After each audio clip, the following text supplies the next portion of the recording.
Hi everyone, welcome to this Pycon Colombia 2024 in the beautiful city of Medellin. We are here in the Airfit campus.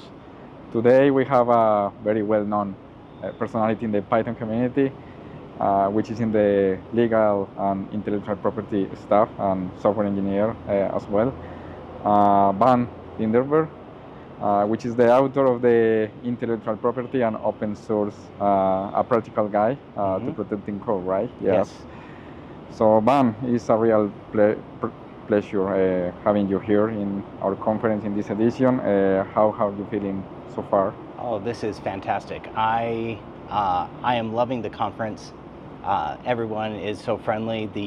The quality of the conference is incredible. I'm very glad to be here. I appreciate you inviting me. We are very happy hearing your positive feedback. Thank you so much. So, Van, we have like a couple of questions just to know a little bit about your experience. How have you been involved in the both worlds, in the intellectual property, legal stuff, and software engineering as well? So the first question is, well, you have been in these both worlds as a software engineer and a lawyer by profession. How has been the way becoming a lawyer in this field? I saw both of my parents go through law school as second or third careers, so I was always interested in the law. But professionally, I was actually a software engineer first. I worked at IBM. I worked at several other companies, some of which are defunct now. And then when I went to law school, well, I never really gave it up.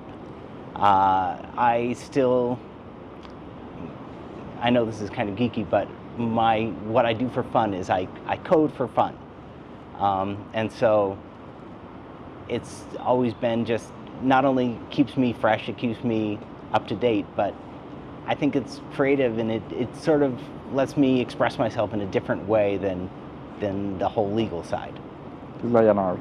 Yes. I think that most of the software engineers code by passion. Yes, this is a career that you build by passion. Otherwise, it's going to be really hard to continue learning. Yeah. The second question is, what are some of the most common legal challenges faced by open source projects? So, a lot of the challenges associated with open source, well, you said specifically open source projects. Yeah. So the biggest thing for open source projects is going to be dealing with how do you accept contributions. The reason why is because not only do you want to make sure that things are properly licensed on the way in, so that you have all the necessary rights to be able to put it together into your project and release it. But one of the things that a lot of people don't think about or realize is that a lot of contributions, in fact, most contributions these days, come from people who are employed by various companies, and part of their employment is to work and to contribute code to this project. However, when somebody is working for a company, typically they don't own, the person who wrote the code doesn't own the code, the company owns the code. So you actually need to make sure that you've got the company's permission to contribute the code. You can't just have, and that can't come from like a random developer. A random developer can't say, well, I'm going to give my company's intellectual property away. It has to be someone of a certain level. And so a lot of times people are moving away from this idea of getting the necessary agreements from companies, employers especially, to allow contributions to come in. And that has always made me a little bit nervous, because I know that this is the lawyer in me speaking, but this is one of those things where I think that it is actually a risk that's hanging out there for a lot of projects, is that because it is becoming easy to become sort of relaxed and, we'll just allow people to declare this is fine. Well, it may not be fine unless you've actually got the documentation to say that it's fine.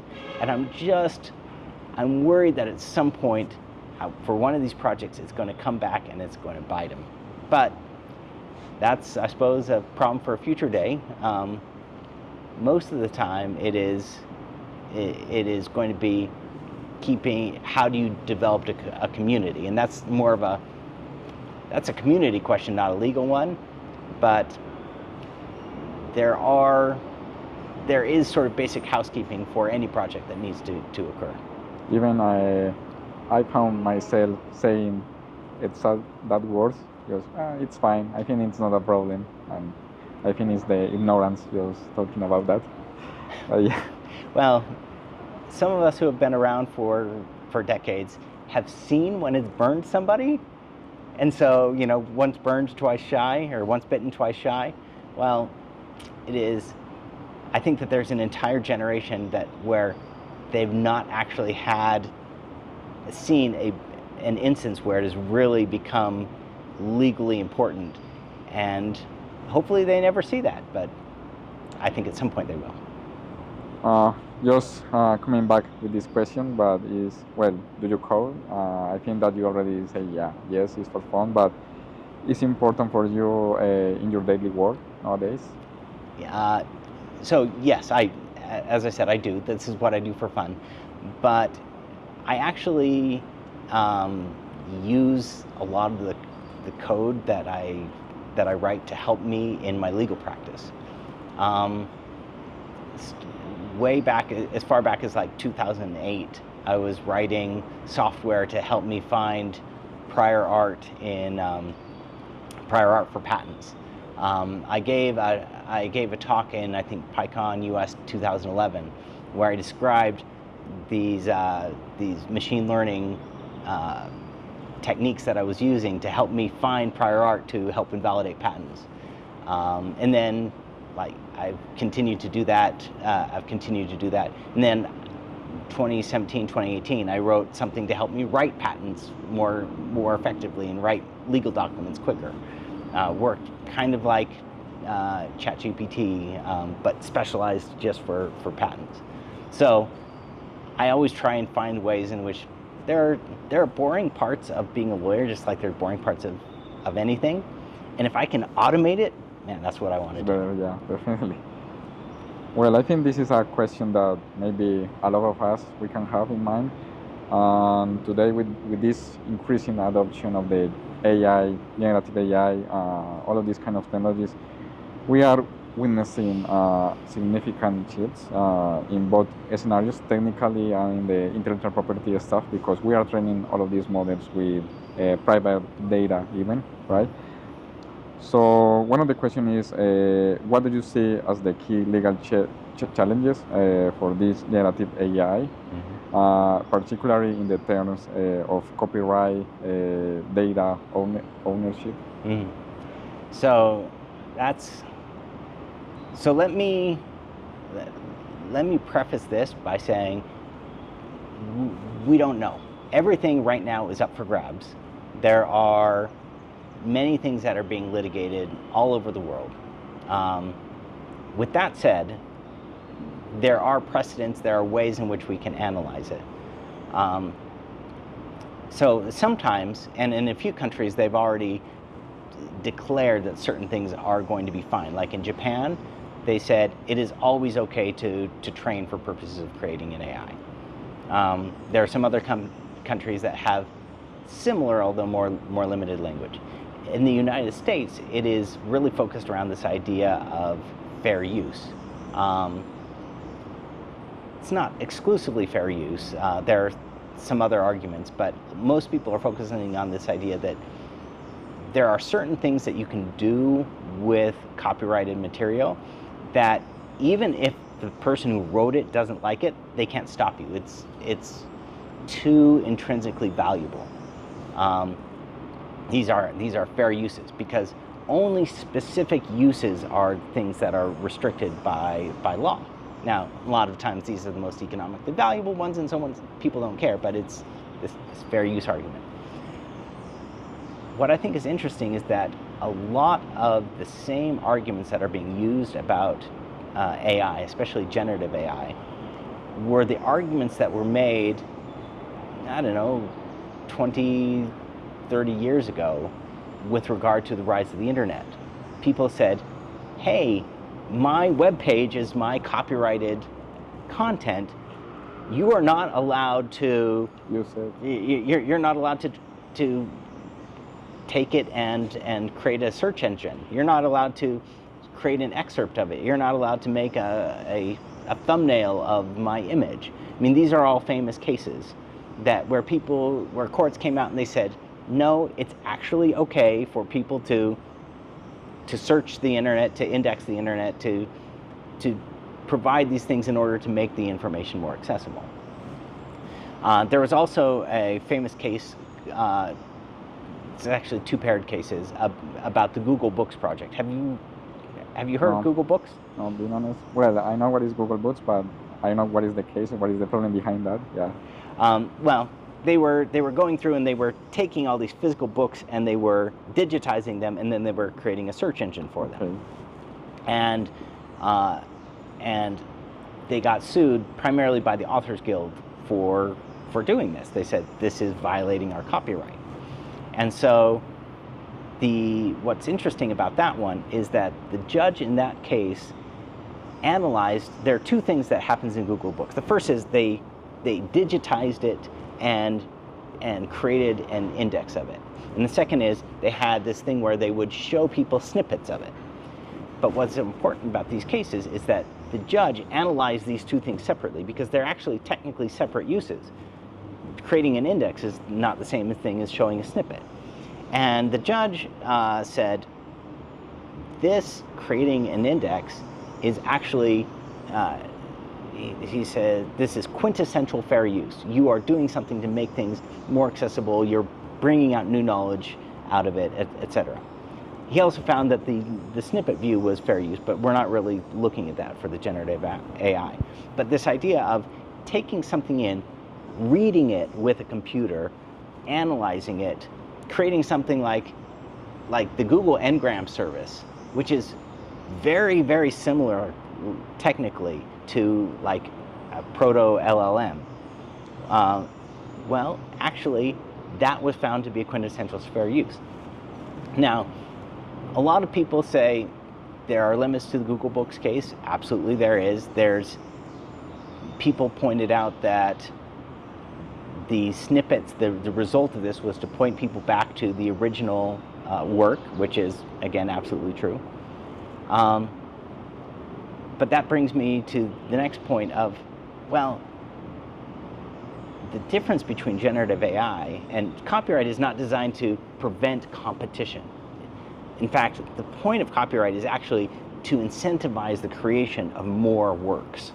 You want to have more stuff out there, more art, more whatever. The point about Google Books was, hey, you are taking this away, but you are using our works directly. In the case of generative AI, most of the time you're not using generative AI to try and copy badly something that existed. I mean, in certain cases you can sort of torture it, force it to do that, but that's not the typical way in which it's used. It's used to actually create a new work. And copyright isn't designed to protect the market for works like yours. It's designed to protect a particular work. And so unless it's really recreating that particular work, the limits on what can be done legally are quite significant. And so there are a few cases where they were able to show, oh, look, they were able to recreate this particular work, and those are being litigated. But my opinion is that in the weight of all these precedents, it will ultimately be found that this is a fair use. But how long that takes, I don't know. Oracle v. Google took a decade. I wouldn't be surprised if this goes all the way to the Supreme Court and also takes a decade. It's a good point of view, I guess. Even I just realizing that maybe there are like some gray zones in these laws, so they are taking advantage of that things. So really interesting point. I never thought in that way, as you explained. Really, really clear. Thank you. Another question regarding with this topic is how should developers and companies navigate in these challenges just to ensure compliance and maybe while fostering innovation? What do you think about that? So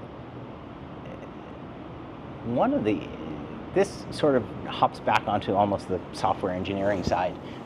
One of the things that people can do that both helps with innovation and helps with compliance is actually to adopt a test-driven development methodology. And a lot of people don't realize this. This is because there are two times. You said compliance. What is compliance? Compliance is we don't want to copy someone else's stuff. We know that occasionally these LLMs or these AIs can reproduce something that they've memorized essentially that came from the input. That's what you want to avoid. So there's filtering that can happen. Absolutely use the filtering. But there are two primary times when you're actually more likely to generate a memorized copy. That is when you ask a really, really broad question that has sort of, okay, I'm going to go for the most common thing, which is maybe something that's out there, or you ask such a specific question that it is answered by only one work that's out there. But if you can get something that's specific, but it's specific to your problem, well then it sort of avoids those two more dangerous areas, and it makes it so that the quality of code that comes out is better. And so, concretely, if you want to be more productive and have higher quality code and be able to use these things, use the tools to help you write tests, and then use the tool and the tests to help you write your code to match the test. So it both helps you avoid some of the security issues because it trained on all this code which has security issues. It also helps you avoid infringement, legal issues, and makes you more productive in general. That's totally true. Yeah, agree. Thank you for the answer.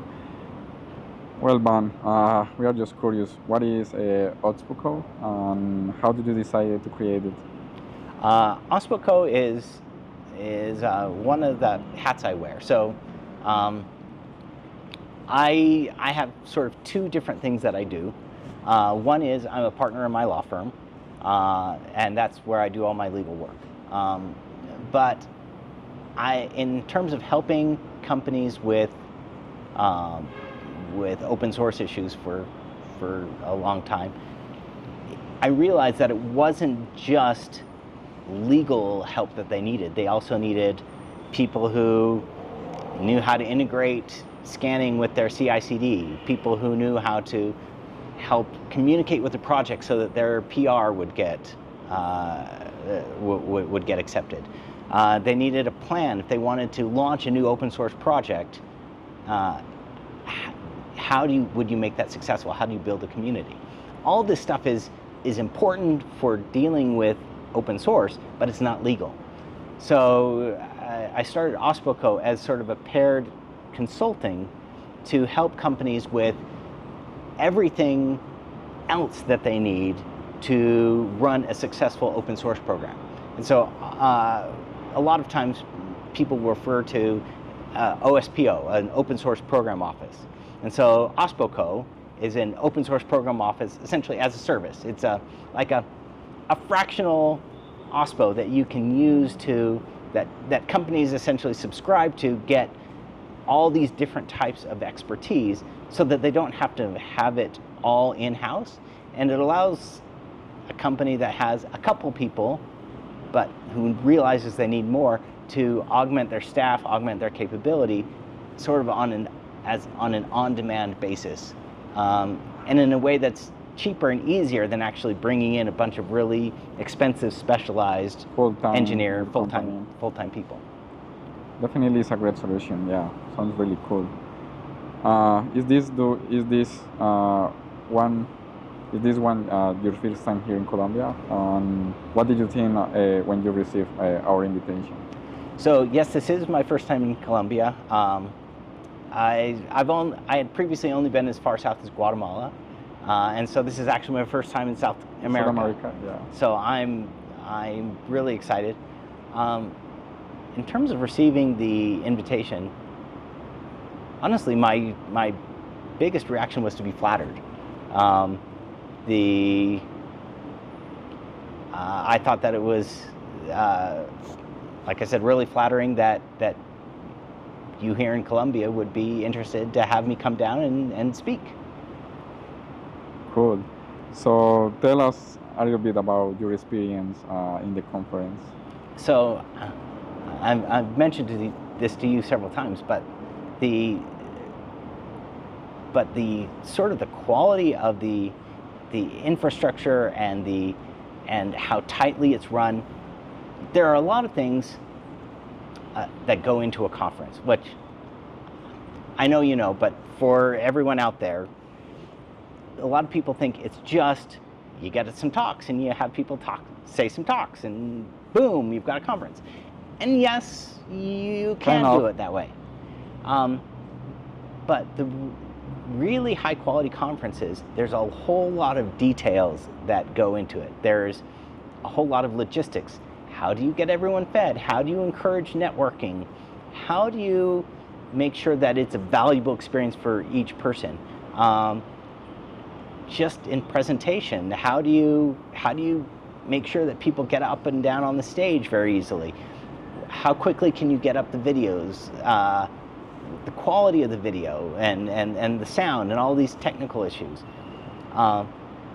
Those are the things that sort of elevate a conference to top notch. And I have been astounded at not just the talks. The talks have been very good, but the quality of the organizing around those talks is magnificent. We are super happy to hear that, definitely. We put a lot of efforts in that, trying to make feel everyone that is part of the conference that they are not just buying a ticket and they are in their own. We just try, to force this networking, I guess, right? Try to keep everyone in the conference, even in the lunch or in the breaks, just to make sure that everyone is just doing networking as well, is meeting each other, is sharing experiences as well. Yeah. And that's one of our goals in the conference. You're succeeding incredibly well. Thank you so much for that. Last question is, are there any upcoming projects that you are working right now that you can share with us, maybe?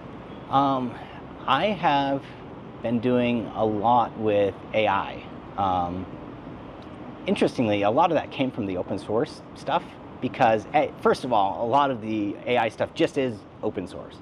The second is that a lot of the questions associated with AI are these sort of mixed legal, technical questions that we've been dealing with in open source for 20, 30 years.